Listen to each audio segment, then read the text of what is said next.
But so speaking of getting your ass beat, here's Hasbro having theirs handed to them by investors.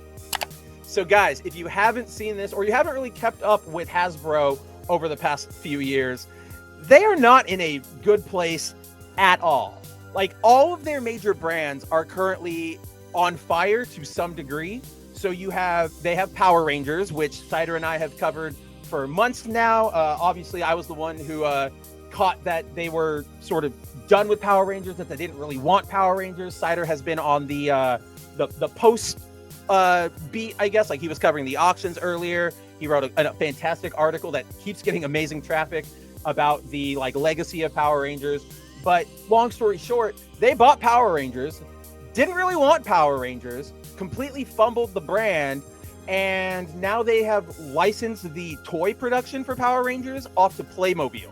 Like, the really, really awful, kindergarten toys. That's what you get now out of Power Rangers, because nobody over there knew what they wanted to do with it. Cider, I think somebody in the chat when you were doing the live auctioning said something along the lines of because the auctions actually got surprisingly pretty high. Like, we were seeing multiple thousands, a couple went into the 10,000s, and I think at some point it got to 1 or 2 million collective made from the auction.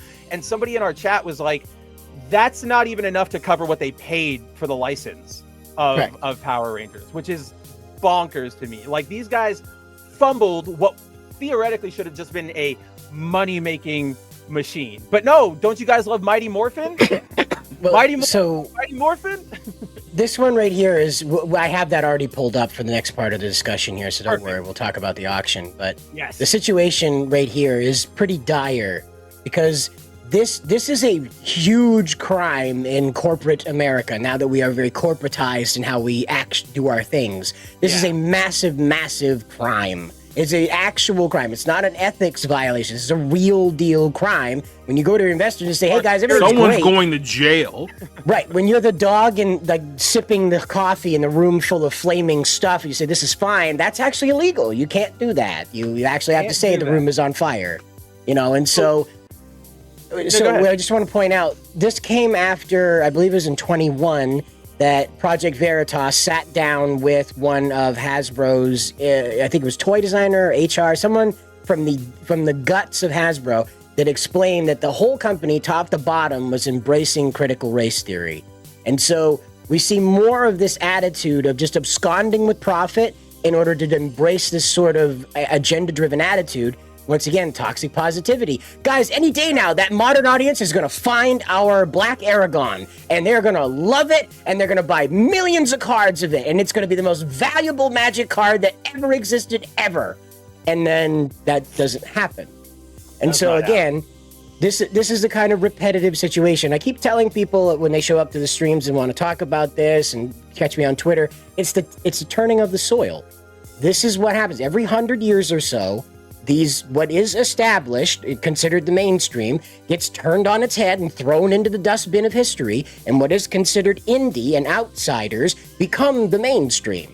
And that's just about every 100 years with media in general. There's this tilling of the soil that happens where everything you know to be real is put into the dustbin of history. It's over. And it will probably come for Hasbro sooner than later. So for those of you who haven't checked out the actual lawsuit yet or haven't checked out this article, A, go read it right now. B, basically a pension fund for a bunch of firefighters down in Miami. They are suing Hasbro, and it's a class action lawsuit. So once it finally gets approved and assigned and everything, it will become open to everybody. If you're a Hasbro investor, you'll probably get a letter in the mail that says, would you like to join this lawsuit? But essentially, the pensioners said that, we invested in Hasbro, and ever since we did, which they invested in about 2021, ever since we invested in you guys, everything has dropped. All of our investment is down, your profits are down, and all the while you are sitting there telling us it's great, it's okay. And if you go into the actual filing, which we don't have to get into because that's all legalese, but there are multiple instances during earnings calls or press events where Hasbro's executives would be questioned, going, what's going on with, you have a lot of inventory right now. What's going on with this? And they would go, oh, well, we're basically stocking up because there's going to be so much demand in the coming months. And that's kind of what they rolled with for a long time. Inventory would keep building up at stores, and Hasbro would just keep saying, the demand's coming. People are going to love this. Do not worry. They're coming. And they never showed up. And meanwhile, they were loading the gas in the car in order to drive all day. They were already gone. They were playing you like a tape from behind the door, you know, like, Mom, I'm sick. I can't go to school. Like, that's what they were doing. Yeah, exactly. They were gone. So that or what am I trying to say? Like, that recap shouldn't really come as a surprise to any of us in this sphere, because if we've been in this sphere, we've seen over the last few years, Power Rangers merch that's just gone, as we'll get into. Star Wars, everything is basically a peg warmer now. Like, Ollie's is basically your go-to spot for Star Wars toys. Nobody really wants them. Same thing is unfortunately happening with Transformers. I remember a couple months ago, or was it a couple months ago, or might have been last year, whenever Rise of the Beast came out. About a month after that movie came out, I went to some store, like some toy store, and they were already massively discounted because nobody was snatching them up. Like, for good reason. That movie kind of sucks, which is really disappointing to me. But so like that brand is done. The Marvel Legends is what they're sort of focusing on now, and that's probably doing okay-ish because they keep making them, but they're not really selling. You know, those aren't the toys that kids go to the toy aisle and they go, "Oh, Mom, can I get the $20 Spider-Man toy?" Moms are gonna go, "Are you insane? You're 4. No, you can have the $10 plastic one that's arms only go up and down, right?" So none of their main products are moving. And when it comes to Magic, they have this awful problem with Magic right now where they don't let product sort of sit. They'll release a set, and then the set will be out for about 2 weeks. So everybody goes, okay, what are the strategies? What's the meta? What are all these cards worth? And then after those 2 weeks, new set incoming, everybody get ready. It's out in a month. So everybody goes like, what are we supposed to do? We just got this one. Like, I can go to my local game store right now and the walls are just lined with unopened commander decks and booster boxes. That Hasbro is in this weird spot where they think that just by making it, you'll come. If we make it, they will come. But nobody's Kevin Costnering this, and nobody wants to come buy their products. So now they're in the poop. They're in the very big poop, because like Cider said, this isn't just an oopsie. This isn't going to be like just a fine. This is going to be big because they're violating the Securities Act, because they're intentionally, willfully, with knowledge, like lying to their investors. Which is the worst kind of lying. Yeah, technically the worst kind.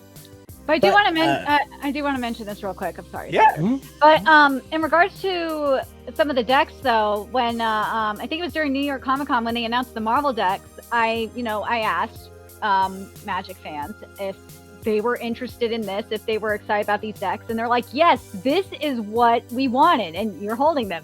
This is what we've wanted for a long time. They're giving us the art we wanted. We're not getting like the woke versions of these characters. We're getting the actual versions of the characters we wanted.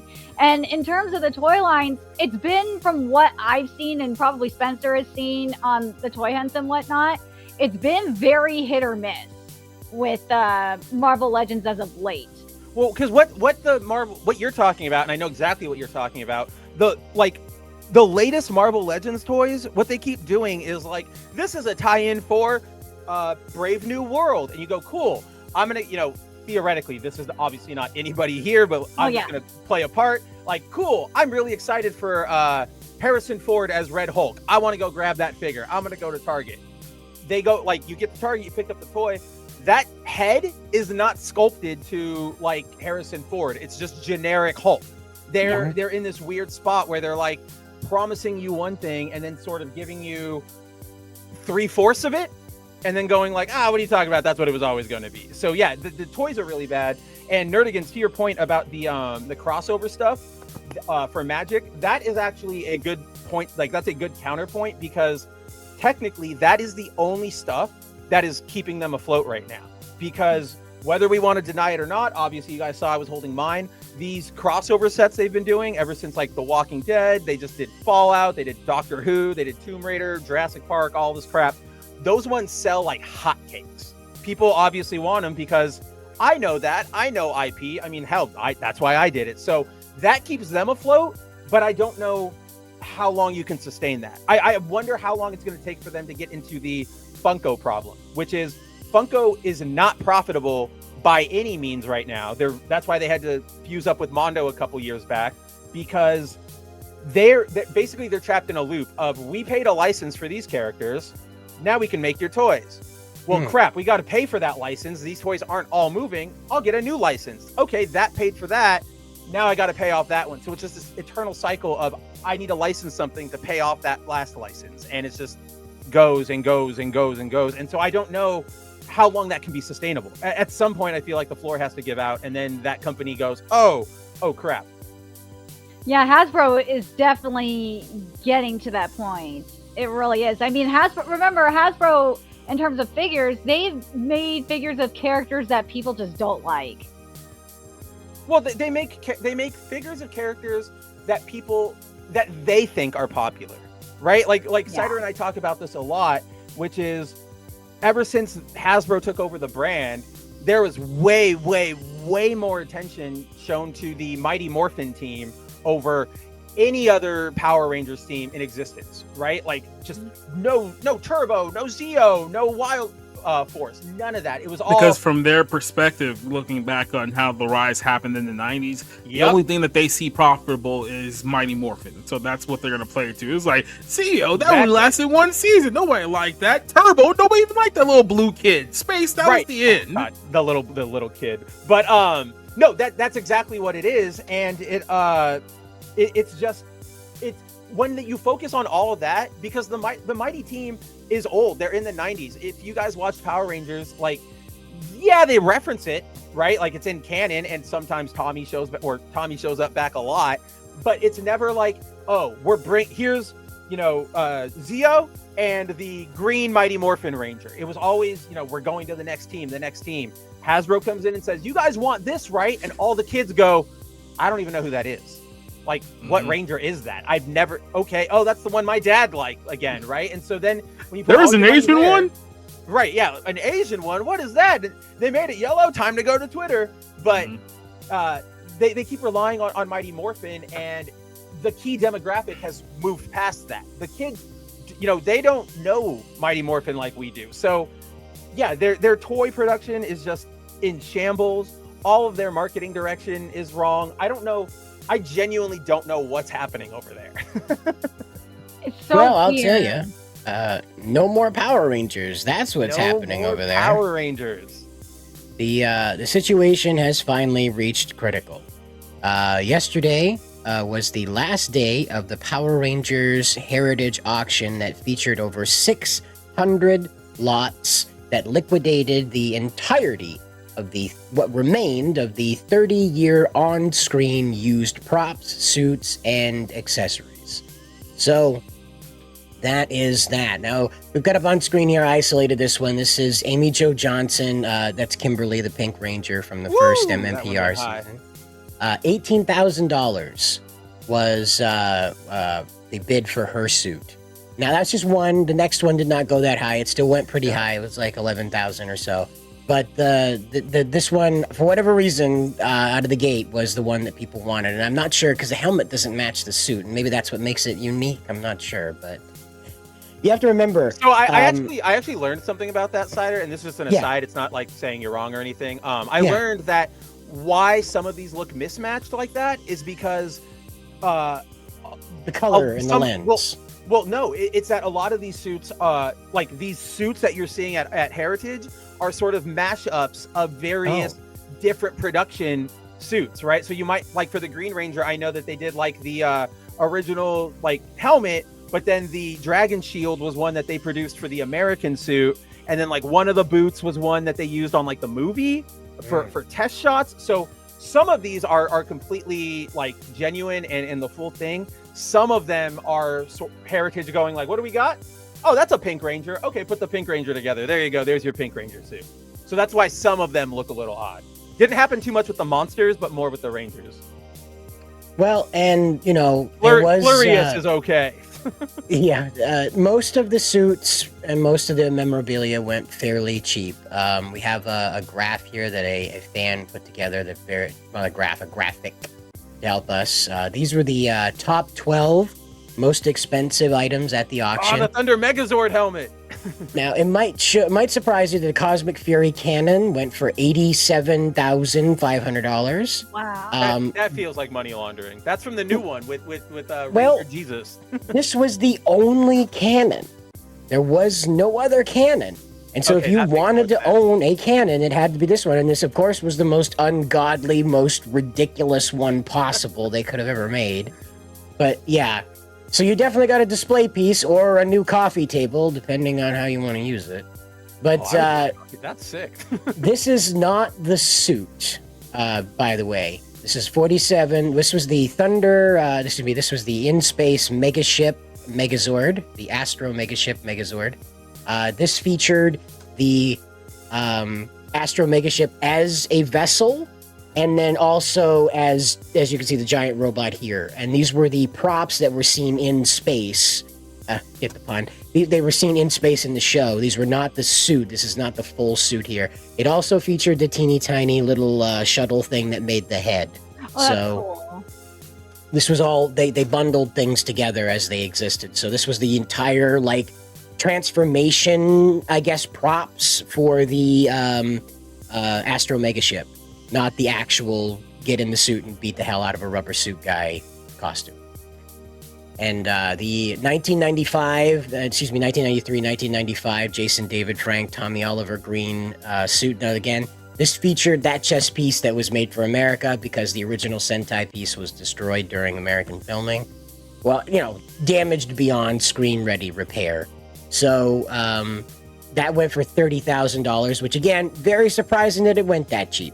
This is the original spandex suit, gizmos, and helmet from Zeo Ranger, which featured the first 6th Ranger in Sentai history. So this is also a piece of Super Sentai history, along with Power Ranger history. And it just blew my mind that only went for $30,000. And again, these are the top end. This is the most expensive items that went. Everything else was like the price of a used Honda. Bizarre. You had the Thunder Megazord helmet that went for $27,000. And this was the Did RPM. they have the rest of the suit, or did they only do the helmet? Because you were only the watching helmet. For more if I could. It was only the helmet, and whole thing. well, I don't think it survived. You got to remember, most of the end of the show, That's right. Yeah, they would blow the fuck out of the things. Just blast the damn things to pieces. So, yeah. As soon as I said that, I was like, oh, it's probably exploded. This won't be valuable 30 years from now. yeah. No, never. These kids will never have money. We're boomers. We're gonna make sure of that. So Oh, the RPM jacket. Oh, that jacket Yeah. was awesome. for the Hero Red now, that was $27,000 on that one, and I'm still not sure why it got up that high. I don't know what made the RPM jacket that expensive. I know it was a bidding war, but I'm not sure what made it that expensive. Why they fought it that hard. Is it all 5 of them? Because it says group of 5. Is it Oh, everybody? so it must Yeah, have been it- all of them. So It's all the, but again, they're That's just the still pretty high for the civilians. jacket. It's Yeah, that's still pretty it's not high. the Power Ranger suits or helmets. It's just like X-Men jackets. That's all they are, and they're not even that. They don't even have like Power Ranger on the back of it or anything. It's just sold for more than the dagger. Mhm. That's weird. They got into a bidding war, and I guess the pissing competition got them. But this is the most detailed dragon dagger that was produced for film, not a cosplay prop. This was produced for film. Most detailed version is Made made of for wood. the 2023. Made of wood. Possibly. Maybe some parts, but there are also 3D printed elements to it as well. So it is very, very detailed. I admit that. I looked it over during the auction. They couldn't 3D print back then. This is 2023. This was made for Once and Always. Oh, okay. Then yeah, yeah. Then I'm wrong. So this has been the most detailed one ever made for screen, and so that's why it went for $23,000. Very, very valuable one. Now, there is word that there is a dinged, dented, and broken auction that's coming up for stuff that didn't make it through filming, but you might want to have just for funsies. I bet that there's a few broken dragon daggers, because I can tell you whoever was doing the suit acting for Tommy really meant it when he was waving that sucker around. He really went in for it. He was having fun. Yeah, and that's the American footage too. So that's the other thing. So yes, again, this is I always get her name wrong. It's Toy, right? I don't know, but for Trini. Her real name. Toy, Ty, something like. I'm not. Yeah, I remember. I just call her Trini. Yeah, it's Trini. Trini's suit again, 23,000. The Kimberly Hart suit went for 22,000 when all was said and done. That was the suit I showed you there at the auction video. The Goldar Maximus suit from Beast Morphers. Oh, so if you don't know, they redid. That one's stupid, but they redid Goldar, and they didn't even get the guy who did a voice or even try to imitate it. He was just like, "I'm Goldar, and I'm evil." It was so disappointing. It was really bad. But why the thing is that expensive and not the original Goldar? That's the thing. Well, the thing is that these guys don't want to pay royalties, and for whatever reason, that is licensed somewhere. That visage of Goldar is licensed somewhere, so they came up with this. They made they cobbled together a couple of suits from the Sentai, but they also made that headdress custom. So that for whatever reason, they thought that was worth spending a bunch of money on for, I don't know, whatever. It's a total brain F. Yeah, but, I don't understand how some of these got so high and other ones got so low. Like when we were watching, I remember, and I know it makes it. I don't expect it to have gotten this high, like as the Mighty suits, but they had Lauren's Samurai Red suit, and that only went for like 5,000. That was weird. I was like, that seems low. She's like the main character, right? And so you had the Once and Always Red Ranger suit, not even Mighty Morphin's red suit, going for 20,000. That's weird. And again, I'm still astonished. I don't know what this means. The Cosmic Fury Javi suit from the very last season of Power Rangers went for 20,000. It's not even the Red Ranger suit. That went for like 14,000. That's who liked that last season enough for that? Well, there's the word is that the people that bought the red suit, that's someone that didn't even interact with the live auction. They put in a gigantic. They just walked up, yeah. Well, they put in a gigantic pre-bid. They came in and they said, "I will pay 15,000 for this," just when it was initial bid time, and nobody wanted to compete with that, so they won without ever even being present at the auction. So that woman didn't get her suit. Now, the guy that did win this was for a museum. So they want to put it off in the museum. Likewise, this is for a museum private collector, which is who I want to introduce you to next. Anubis Kruger. Right. That's his real name. Yes. I know. So this was a collection of each season's most expensive item was at the auction. So, of course, Mighty Morphin's $30K for the Green Ranger. The movie was $16K for the white suit. Zeo was $8,000 for Tommy's Zeo 5 suit. For Turbo Red, you had $10K on that suit. Of course, $47,000 for the that would make sense, yeah. Astro Megaship transformation. Now, this was all 5 Quasar Sabers that was with this, as well as some other accessory I can't remember at the moment that was with this. Probably like their Morpher or something, or probably not. They probably would have done a lot. No, I think you're right. I think it was the Morphers and the swords because they were used together. You remember they had to use the swords, Quasar Sabers with the swords. So I'm surprised it wasn't more than 11K. I thought it would go for 15. And believe me, the numbers were crazy for these. Just, a lot of people thought they couldn't afford this stuff, and they were kicking themselves in the ass last night. They were like, I could have bought everything. It was absolutely within my price range. They thought it was going to go for hundreds of thousands. Yeah. So Lightspeed Rescue, 8,000 on that suit. The helmet for the Quantum Ranger. I always want to call him Time Fire, but his name is... I don't know why I do that too. It's because it's cooler than Quantum Ranger. That's why. No, it's cooler. Yeah. and so you have Wild Force with 10,000. Now this one surprised me because I did not expect Wild Force to command that kind of dedication. Right. But it is the last Saban series before Disney bought it. So yeah, that's why I remember that one being particularly big among youngsters. Well, that's Now- why I'm kind of surprised that more of RPM stuff didn't go higher, because that was the last Disney one before Right. it went back to Saban. Well, apparently what was going on is that the people in the room were working with each other. And they weren't exactly buddies, but they kind of made a decision like, you leave me alone on that one, I'll leave you alone on that one. And that's kind of how it went. I have yet to figure out why this one got so expensive. This was like I don't get this. C-level henchwoman character, absolute side character in Ninja Storm.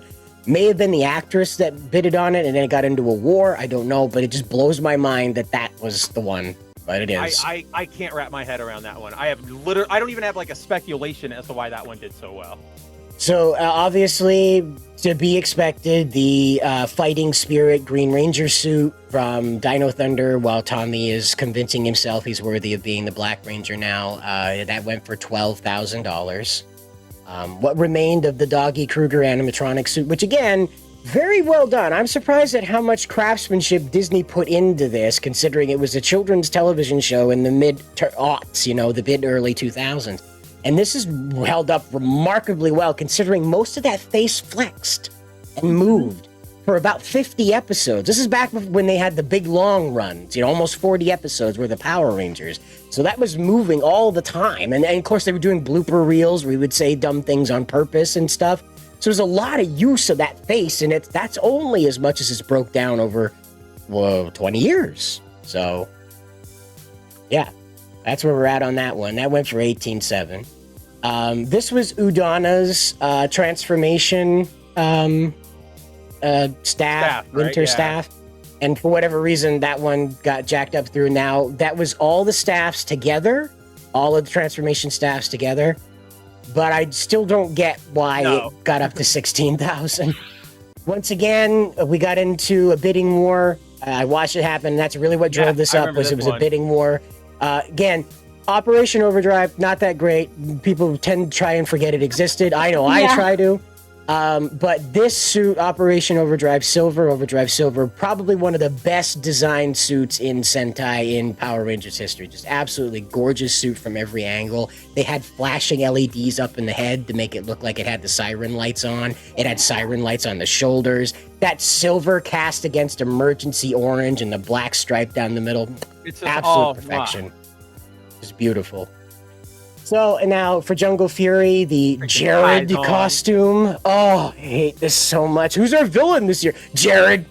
You mean from Subway? Jared. No. Kinda, but no. Kinda. But yeah, that went for $13,000. Again, a bidding war happened over that. What was happening is that there were two bidders that were just basically buying up whole seasons. Everything going for that season, they would just swath it. And because their bid would some jump... damn Saudi prince somewhere, you know it. No, actually, they introduced themselves. One guy, I'll introduce you to Bidder 102. He'd never expressed himself in the Power Rangers fandom, and he just had a bunch of money from his investments, and he decided, I like Power Rangers, and I don't want this stuff to end up in a dumpster. Least of all, a space dumpster. So the jacket went for $27,000, as we noted. $10,000 for the Power Rangers Samurai Megazord mode armor. Again, I'm a little confused. I don't quite understand why that one went that high, but I'm also astonished that it didn't go higher as well, because considering it is a totally custom unit, Saban made this. This did not come from Japan. They made this to be for the Megazord scenes, and they created a custom Megazord cockpit. It's just, everybody's standing up like they're at a debate stage, like a debate-a-thon, and they're piloting the Megazord by waggling their hand over their sword, because we can't be bothered to put them in a chair. It'd be ridiculous to say that they're piloting it. It always bugged me post, I think it was post-movie. Actually, it might have just been all of Mighty Morphin. But when they would just use the crystals and then plug it in, and they're like, that's the key. I'm like, you got to turn it. You got to do something. You can't just put it on the counter there. No, at a certain point, they even admitted that's like, look, once we got to the first few episodes, you guys get the drift. We're not doing this all over again.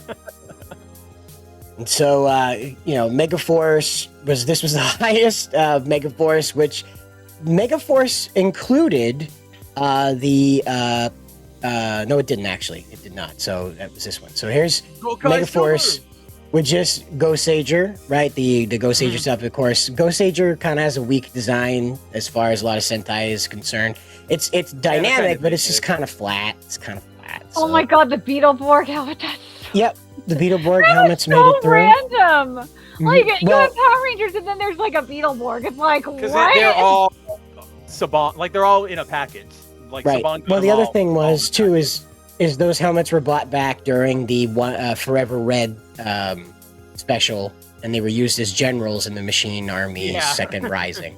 So you technically had Battleborgs versus Power Rangers. You did actually. That was part of that video I played at the beginning of the stream. It was a dedication to Tommy, where they're fighting on the moon. You see that power kick in slow motion. But the Super Mega Force suit for the Silver Ranger went for $52. And now I want to say this: this was the average price for most of the Power Ranger suits that sold. All of them sold, but this was the average price right here. It's about $5,200 was the average price of the Power Ranger suit. And I know you're kicking yourself in the ass right now because just about all, again, it was only like a handful of suits that got above that, and when they did, they went way crazy above it. So most of the suits went for like $5,200. Like Power Rangers SPD, the Omega Ranger suit went for $2,800. I'm not kidding you. It went for Dino Thunder White, the one that has the red visor and the cool chest piece and all the gold and black and white kind of mixture colors, that went for $3,000. Both of the suits went for $3,000, just like nobody cared.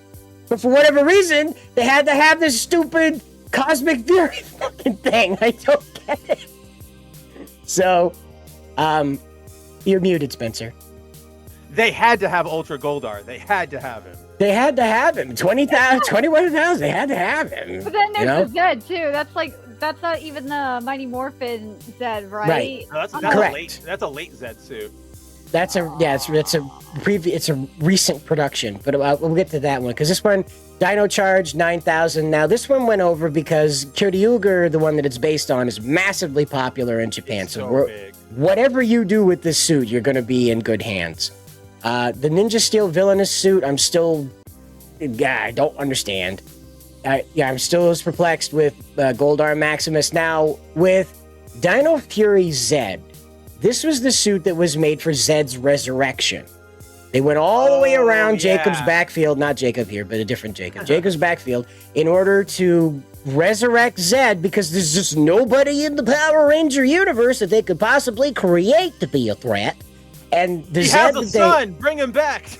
the Zed that they made, he's also like mega chunky Zed. Like he's been hitting the gym, man. Like he's been hitting those protein shakes in between like bench pressing Rita. Yeah, Jack, brother. Yeah, he's absolutely Jack Zed. And so that character just vanished. He made like a 1-episode appearance where he manhandled the Power Rangers, and he was like, I'm bored. No, they didn't even try David Axelrod. Not David Axelrod.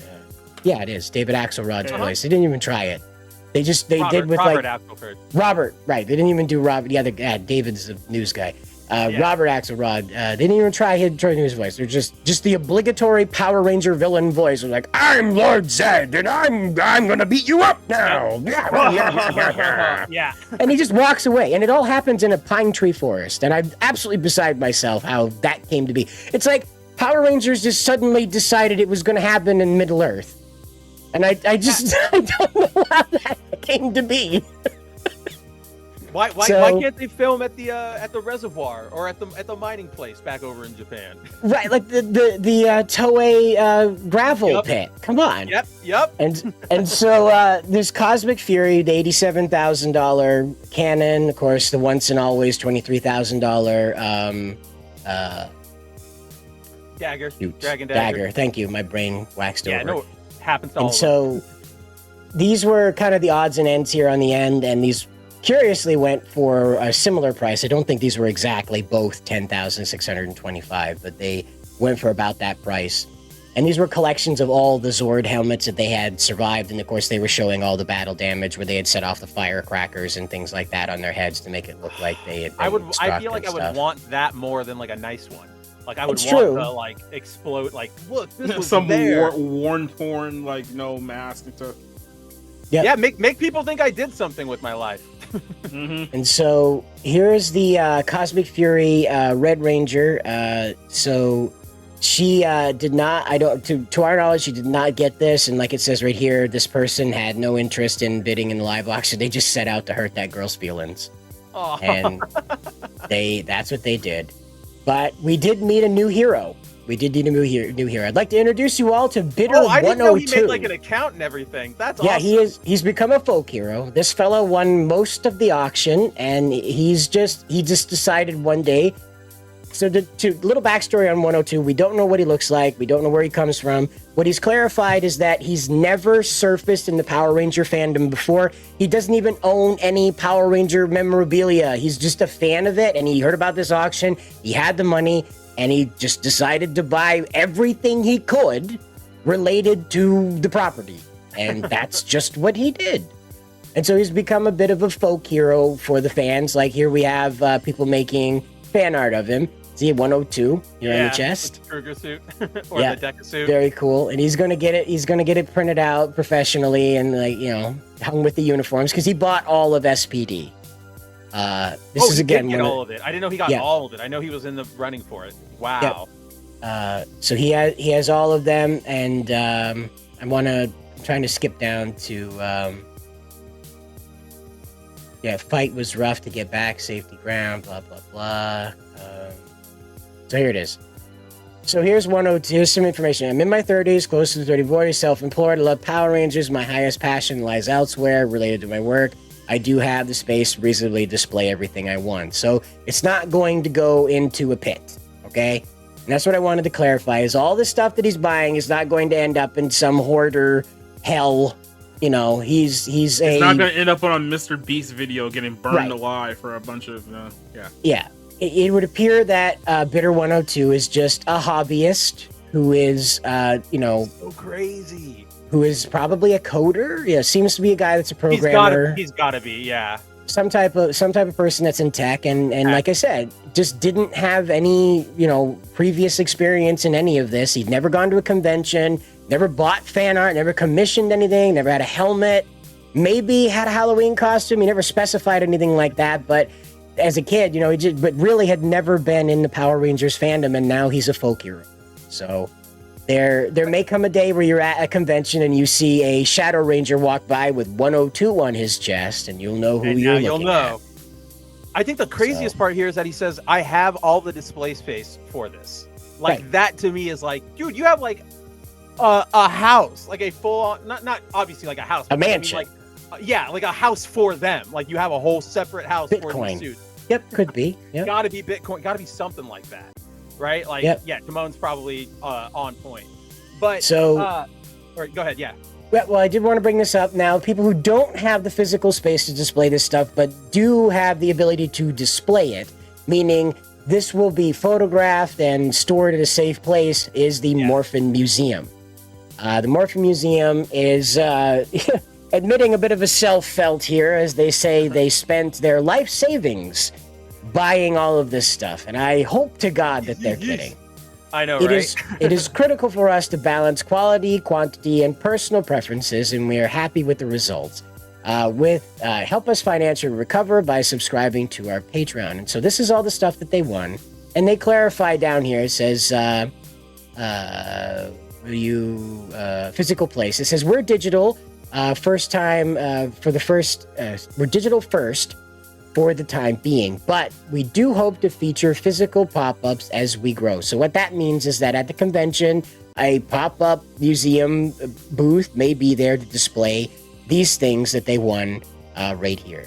And so as you can see, they're the ones who paid this ungodly amount of money for that stupid Cosmic Fury suit, but there you go. They've got the Cosmic Fury morphers. They do not have the balls, though. For whatever reason, they decided to separate those. That's separating the coins from the morpher for whatever reason. Very silly thing. They won the Mystic Force civilian suits and the Beast Morphers bad guy suits. I can't remember the character names at the moment. They have Jen Scott's Time Force over here. So there you go. It's going to be in okay hands. For the most part, a lot of these things went to hardcore fans, not people that were making money. Now, I do want to say that if you go over to Heritage right now, you can see these auction pieces that are available for sale from the bidder winner before they accept them, rather, like they'll be shipped out. So people bought stuff, part of their auction, and they're already liquidating over there on Heritage, but it is at a premium cost. They paid $5,000. Most of these people want $12,000 or more for what they got at the auction. So if you did not get it, plan on taking out a small loan to get it. That Samurai Red is so bad on its own when it's not being worn. And that's that. That's how that works. But before we hop off of Power Rangers, I did want to note, or I did want to address this. Leslie Tarkin in the chat asked, does this mean there are no more Power Ranger shows? And the answer to that is yes. The Cosmic Fury was the last season. They were working on a young adult reboot for Netflix that would have sort of taken Power Rangers back to Mighty Morphin and probably injected it with all the crap we hate and roll our eyes at. And that fell through a little earlier this year. And then, since right after that happened, Hasbro kind of, they got rid of the IP. They own it. They're still the owners. They still get a profit, but like everything is licensed out to other companies. Obviously, they got rid of everything at Heritage. So there's no plans right now for any new Power Rangers thing, period. You've got the comics that are coming out, and that's about it. And so I wanted to just close this discussion with a picture of the late Stan Lee with the Gokaiger team / Super Megaforce. I love that picture. I believe this is an official costume team that was there to promote the Power Rangers 20th anniversary. This must have been in like 2004 or something? No, this was 2009-ish. 15. I think it was like 2015, 2014. This is Stan still alive. He's an old man. 2013. You got it. Yeah. And so I believe these are the official costume cosplayers for the promotion of the 20th anniversary season, Power Rangers Super Megaforce, because we just hate ourselves that much. And so Stan, this is an interesting story, and I don't get I'm never going to get a chance to tell it because Power Rangers is over and nobody's going to ever care again. So what happened was in the 70s, there was a Spider-Man tokusatsu show. I don't know if you heard about it.